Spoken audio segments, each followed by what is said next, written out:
রাজভবনে বোমা বন্দুক রয়েছে, কল্যাণ বন্দ্যোপাধ্যায় যদি এরকম ভাট বকে।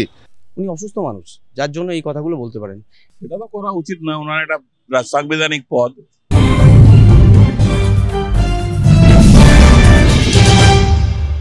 রাজভবনের ভিতরে বোমা বন্দুক মজুত করা রয়েছে, বিস্ফোরক অভিযোগ করেছেন তৃণমূল সাংসদ কল্যাণ বন্দ্যোপাধ্যায়। আর সেই অভিযোগের পাল্টা হিসাবে রাজভবন চত্বর বোম স্কোয়াড এবং ডগ স্কোয়াড দিয়ে তল্লাশি চালিয়েছেন স্বয়ং রাজ্যপাল সিবি আনন্দ বোস। এই ইস্যুতে এখন উত্তাল রাজ্য রাজনীতি। সাধারণ মানুষ কি মনে করেন? রাজ্যপালকে নিশানা করে এইভাবে মন্তব্য করা কি যায়? এই প্রশ্নটা কিন্তু উঠছে। ঠিক এই প্রশ্নের উত্তর খুঁজতে আমরা যাব সাধারণ মানুষের কাছে। তারা কি বলেন জানার চেষ্টা করব। এটা অনৈতিক ব্যাপার, এটা একদম নীতি বিরুদ্ধ। কল্যাণ ব্যানার্জি আমার এলাকার সাংসদ, আমার বাড়ি ডোমজুর, এটা বলাই যায় না। এটা একদম মানে বাজে ব্যাপার হয়ে গেছে। আর উনি কি, ওনার মাথা ঠিক নেই, উনি যা তা কথা বলছেন। এই কিছুদিন আগে পর্যন্ত আমাদের সাংসদ এলাকায় বাজে ব্যবহার করে গেছে, এর বাইরে আর কিছু বলতে চাই না।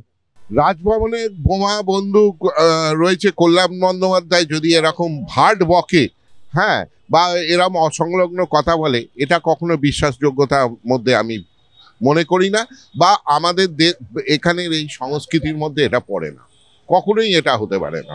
এবার কল্যাণ বন্দ্যোপাধ্যায় তার এখনকার মানে পরিস্থিতি অনুযায়ী, হ্যাঁ, তার ভোটে জেতার জন্যে বা একটা ফর্ম গঠন করবার জন্যে সে একটা বকে দিল, সেটাকে নিয়ে মিডিয়া আলোচনা করলো, নিয়ে নিজে আমি বড় হলাম, নিয়ে আমি কিছু ভোট টেনে নেবো, এই বা সুড়সুড়ি দিলাম, হ্যাঁ, জাতীয় কাজে, এটা কল্যাণ বন্দ্যোপাধ্যায়ের মতন একটা বয়স্ক লোকের বলা উচিত হয়েছে বলে আমরা মনে করি না। এটা তো করা উচিত নয়, ওনার একটা সাংবিধানিক পদ। এগুলো ফলস, এগুলো হতে পারে না। এরকম ভাবে থাকলে তাহলে তো দুনিয়া তো মানে করে এইভাবে সম্ভব? এটা দেখুন, যেটা রাজ্যপাল ভবনে এগুলো আমি এটা একমত নয়। বললেন কেন তাহলে? কেন বললেন? বললেন ওনার ইচ্ছা হয়েছে বলেছে। কারোর মুখ তো কেউ বন্ধ করে রাখতে পারবে না, পারবে কি? না, যায় না। ফালতু কথা, এই সমস্ত কথার কোনো ভিত্তিহীন কথা।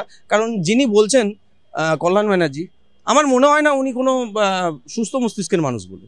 কারণ সভ্য সমাজ যদি মনে করে থাকে, তো সেক্ষেত্রে দাঁড়িয়ে আমার মনে হয় না যে কল্যাণ ব্যানার্জি একজন সুস্থ সমাজের মানুষ। উনি অসুস্থ মানুষ, যার জন্য এই কথাগুলো বলতে পারেন।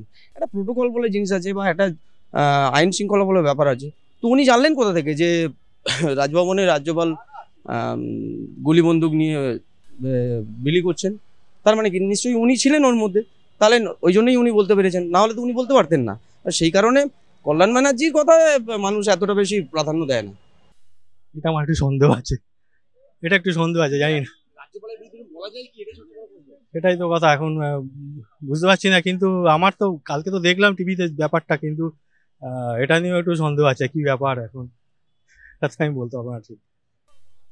এটা ভাই সম্পূর্ণ রাজনীতিক বিষয়, ঠিক আছে? এতে আমি কিছু মন্তব্য করা উচিত নয় আমার। তো আমার রাজ্যভবনে এই রকম জিনিস হতে পারে না, এটা আমার মন বলে। এটা পুরোপুরি রাজনীতিক বিষয়, সেটা আমার।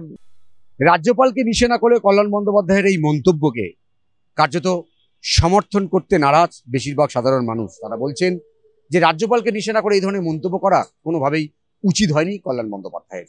ক্যামেরায় রবি দত্তের সঙ্গে বিশ্বজিৎ হালদার, ওঙ্কার বাংলা।